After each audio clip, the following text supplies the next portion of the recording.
you are in a campaign for public office, there's nothing quite like it. And when you're a 70-year-old trying to act like you're a 40-year-old at those train stations, there are moments when you're alone.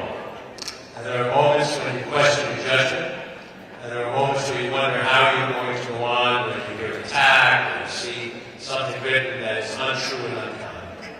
But I always thought that the people who stood with me, every single step of the way, and that even when I was alone, let me know that I wasn't alone. And that what we see tonight is in fact the men. This is the men in Westchester and the Bronx.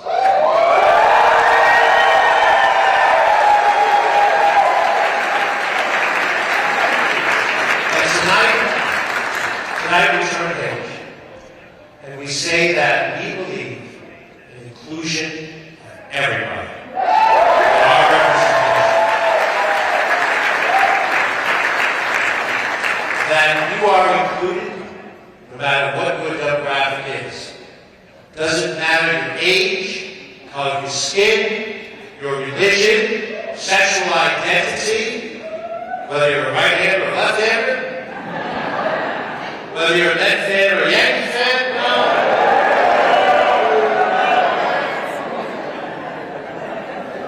And our inclusiveness in Westchester County is how we have governed.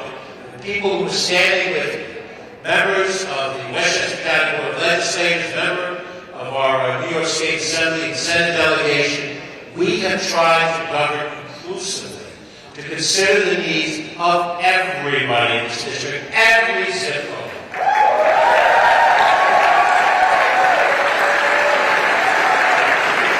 We see in this room the men and women of labor. And they represent the secretaries and caseworkers, the bus drivers and the mechanics, the plumbers and the carpenters, the electricians, the firefighters, the people who, like my mom and dad, work with their hands to try to have a better life for their children. They're included in this grand combination.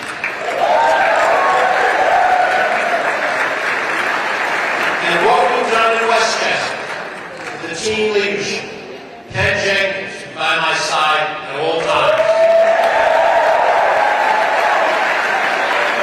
and is in his own right a dynamic leader prepared to lead. When we have leaders in the quality of Mike Spano and Tom Roach and so many other village mayors and town supervisors,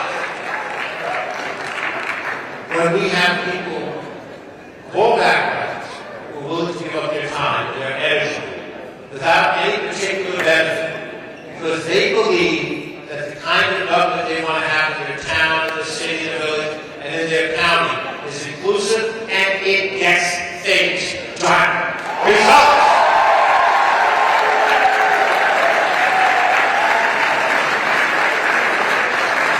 This is the template that we need on a world level. I go to Washington, D.C. if I win a November.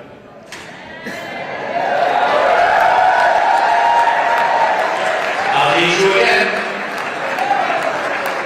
We go to Washington. We're one of 435. But we're not the only one. There are good men and women in Washington who feel the same way we do. And we have to find each other and live with each other. We have to look at the arguments of the far right and the far left and say, you cannot destroy this country with your rhetoric and your arguments.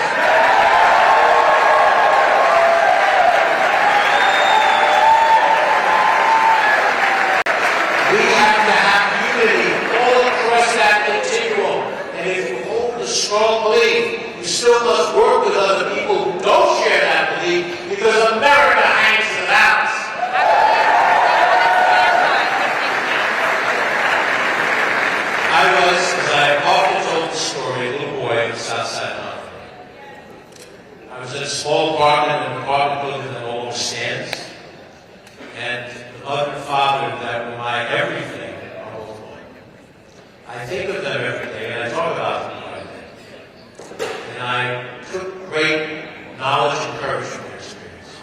But everything we do teaches us something. Going to the public school system of Mount Vernon, going to college and graduate school, going to jobs that had me, government service as housing coordinator, then incredibly after that as a salesman, doing sales and marketing work. All of these things teach us something. And we unify with each other because every one of us has some skill and ability that the other one of us doesn't. I can hear you. In this room are people with varied talents, and we can't afford to unfriend them and move them outside our circle. We need all those talents and skills together for this country to rise. And the only way this country rises is if we all rise, all of us together.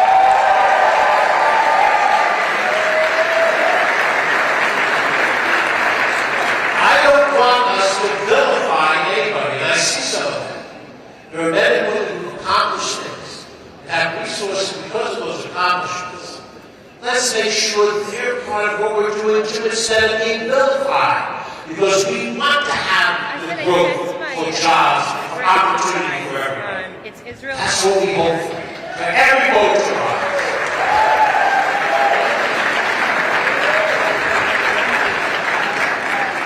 There are many countries on this globe, and they have all different kinds of governments. Some of them are run by religious leaders, some of them are run by military leaders. There's maybe one or two that still has a hereditary monarchy. The form of government that we have, with all its flaws, and its flawed. It's flawed. Because we're flawed as human beings. There's no perfect person. Not in office, not in the community of age. But this form of government is the best hope that we have for the greatest number of people to have the greatest possible future.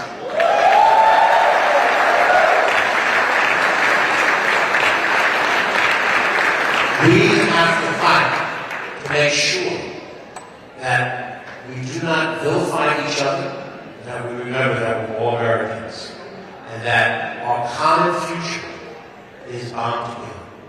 And if we think that way, that the problems that we see are serious problems, climate change is a serious problem, we have issues to deal with immigration, serious issue, but we're bound together by a common future. So we work on those problems together. We argue, we debate, we find a way to come together. This country cannot afford to splinter into little pieces, and every single representative has to understand the necessity for unity so that we can move forward as a nation.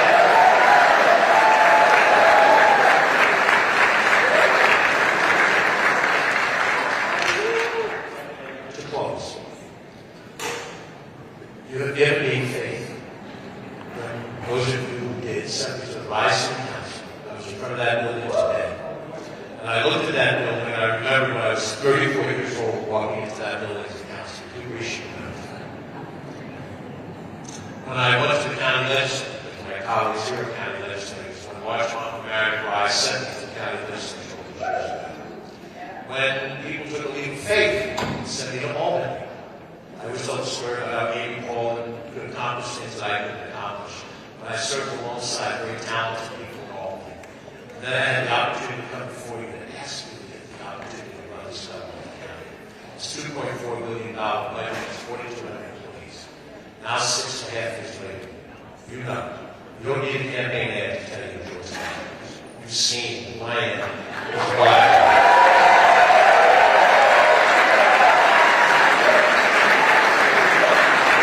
So now, I ask you to give me a chance to go to Washington. You've given me that first leadership. Let me try to do what I can do to bring some positive result to what's happening down here. I have never viewed an election as a blank check from you to me. It is a promissory note from me to you.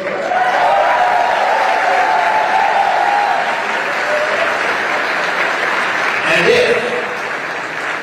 if I can work in the maximum capacity that I have, backed by talented people, being a good partner to my colleagues who stand here with me, mayors, supervisors, trustees, town council, county legislators, the members of labor, the members of clergy, people in the non-for-profit world, all those different places.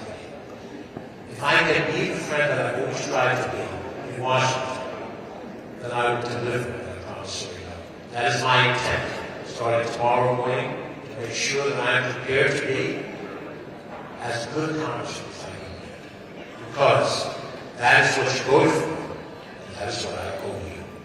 God bless. Good night. Have a great party. Party